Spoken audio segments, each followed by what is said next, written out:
నువ్వు భయం గుండా వెళుతున్నప్పుడు, భీతి గుండా వెళుతున్నప్పుడు, బాధ గుండా వెళుతున్నప్పుడు, సహోదరి సహోదర, మనల్ని ఆదరించేది, మనల్ని ఓదార్చేది, మనల్ని ధైర్యపరిచేది ఈ లోకంలో ఏదైనా ఉంది అని అంటే అది ఒక్కటే. ఏంటో చెప్పండి?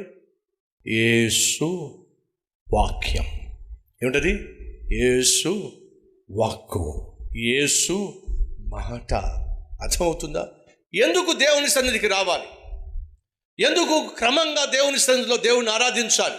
ఎందుకు వాక్యం వినాలి? ఎందుకు వాక్యం చదవాలి, ధ్యానించాలి?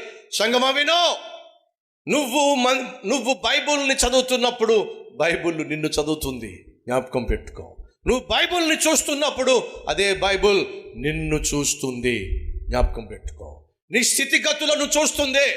కాబట్టి నువ్వు బైబుల్ చదువుతున్నప్పుడు ఎన్నిసార్లు బైబుల్ నిన్ను ఆదరించలా? ఎన్నిసార్లు బైబుల్ నీకు ధైర్యాన్ని ఇవ్వాలా? ఎన్నిసార్లు బైబుల్ నీకు వాగ్దానాన్ని ఇవ్వాలా? ఎన్నిసార్లు బైబుల్ నీ కన్నీటిని తుడవాలా?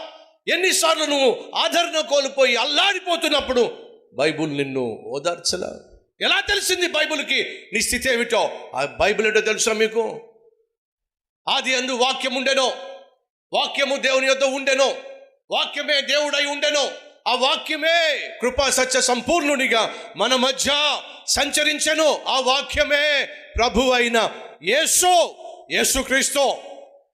వాక్యాన్ని చదువుతున్నప్పుడు ఆ వాక్యం నీతో మాట్లాడుతుంది. కారణం ఏమిటంటే సజీవమైనటువంటి వాక్కు, సజీవమైనటువంటి యేసు. మర్చిపోకండి.